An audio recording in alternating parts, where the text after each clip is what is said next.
Kung napanood mo ang video na ito, siguradong ayaw mong palampasin ang laban ng Argentina at Austria sa World Cup 2026. Ngayon, ibabahagi namin kung anong oras ang laro sa bawat bansa at saan ito mapapanood sa TV. Ikukwento rin namin kung paano mo mapapanood ang pregame at laban sa aming YouTube channel.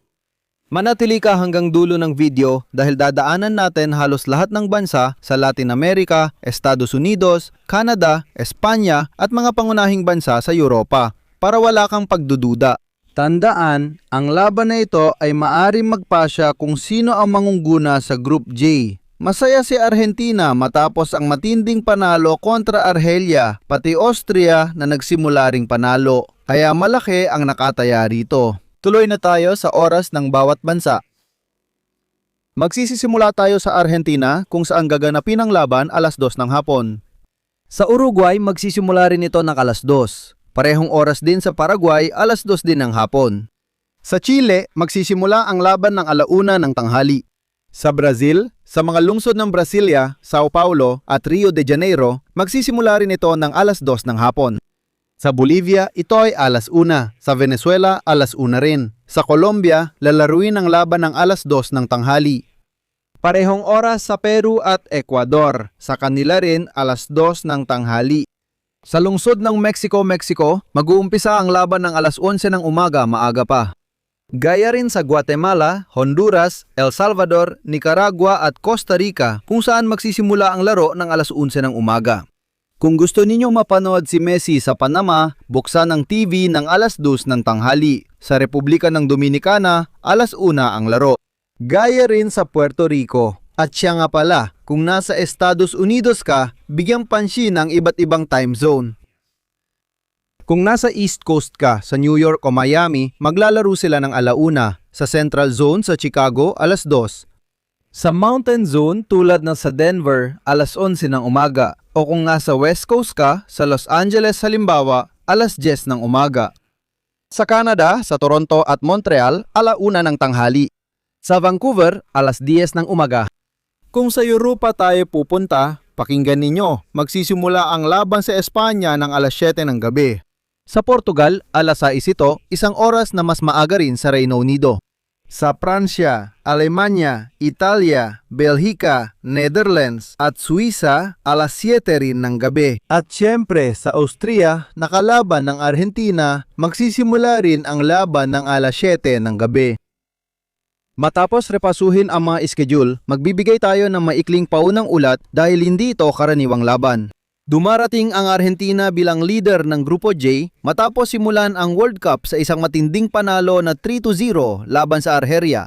Ang pangunahing bida ng araw ay si Leo Messi na nagpakitang gilas at pinatunayan na sa edad na 39 ay siya pa rin ang ganap na leader ng Albiceleste at ang pinakamahusay na manlalaro sa lahat ng panahon. Ang koponan ni Lionel Scaloni ay nagpakita ng magagandang impresyon. Halos sila ang namayani sa buong laban at muli silang isa sa mga paboritong magkampeon. Sa kabila naman ay naroon ang Austria na mataas din ang kumpiyansa. Tinalo ng mga Austrian ang Jordan sa score na 3-0 at ipinakita nilang sila ay isang napaka-organisadong koponan, masigasig at delikado sa kontra-atake. Alam nila na kung makakapunto sila ngayon laban sa Argentina, malapit na silang makapasok sa susunod na round. Dahil dito, mahalaga ang laban na ito para sa pagiging leader ng grupo. Kung mananalo ang Argentina, malaki ang magiging hakbang nila papunta sa round of 16 at halos siguradong matatapos silang una sa kanilang grupo. Susubukan ng Austria na magbigay ng sorpresa sa World Cup at patunayan na kaya nilang makipagsabayan sa kampeon ng mundo. Muling mapupunta ang atensyon kay Leo Messi dahil sa kamangha-mangha niyang unang laro. Malaking tanong, magiging mapagpasya ba ulit si Messi at madadagdagan ang goals niya? Sa ngayon, kabilang siya sa top scorer na may 3 goals sa unang laban. Ngayon na alam nyo na ang schedule at pagdating ng dalawang koponan, puntahan natin ng isa pang mahalagang tanong. Saan mapapanood ng Argentina at Austria ang laban sa bawat bansa? Kaya isa-isahin natin ang lahat ng TV channels para hindi mo ma-miss ang malaking laban. Pinaalala ko na pwede mo ring panuurin ito ng live dito sa YouTube sa parehong channel, ilang oras bago magsimula kasama ang pregame at kwento. Live at direkta dito sa Barça Hoy. At ngayon, tara na sa isa sa mga tanong na madalas ninyong itanong sa amin buong araw. Sang TV channel, mapapanood ng live ang laban ng Argentina kontra Austria? Suriin natin ito bawat bansa para wala kayong mamiss na detalye. Magsisisimula tayo sa Argentina kung saan mapapanood ang laban sa Telefe, sa pampublikong telebisyon at sa TIC Sport, pati na rin sa The Go at Disney Plus para sa mga may access sa mga platform na ito. Sa Uruguay, ang pagsasahimpapawid ay pangungunahan ng The Sports at The Go. Sa Chile, ipinalalabas ito sa Chilevisión at The Sports. Sa Paraguay, mapapanood ito sa Telefuturo, SNT at The Sports. Sa Bolivia, mapapanood ito sa Red Uno, Unitel, Entel Television at Tigo Sports. Sa Brazil, mapapanood ito ng mga tagahanga sa TV Globo, Sport TV, KCTV, YouTube channel na live na ipinalalabas sa kanilang bansa at sa Globo Play, depende sa napiling retransmisyon. Sa Colombia, mapapanood ang laban sa Caracol Television, RCN at Win Sports. Sa Ecuador, mapapanood ito sa Tele Amazonas. Sa Peru, mapapanood ang laban ni Messi sa Amazonas. Sa Televen at sa channel na The Sports. Sa Venezuela, Televen at The Sports ang may karapatan.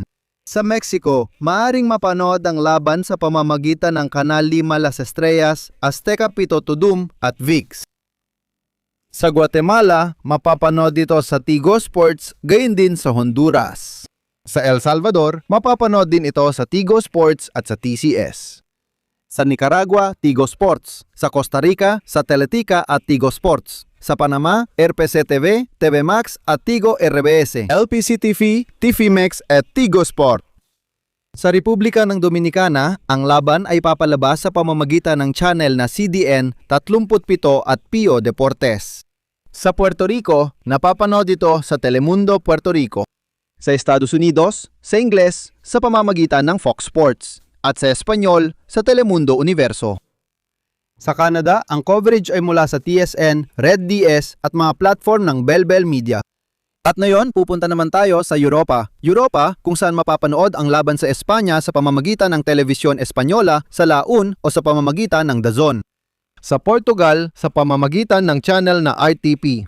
Sa Pransya, sa pamamagitan ng TF1. Sa Alemanya, sa ZDF. Sa Italia, sa RAI. Sa Reino Unido, mapapanood ang laban sa pamamagitan ng BBC. At syempre sa Austria, ipapalabas ang laban sa Servus Television. Bago ko tapusin ang video, may mahalaga akong paalala sa iyo. Kung gusto mong maayos na maranasan ng laban, panuorin dito sa YouTube channel na ito kasamang pregame at pinakamahusay na pagkwento online. Magsisisimula kami 3 oras bago ang laban at ikukwento ang lahat ng detalye tungkol sa Argentina at Austria. Huwag palampasin ang pre-game na may bagong balita tungkol sa koponan ni Scaloni live dito sa paborito mong channel, Barça Hoy. Barça, i-like, mag-subscribe at i-share sa mga kaibigan para alam nila ang laban ng Argentina at Austria. Barça kahapon na yon at magpakailanman.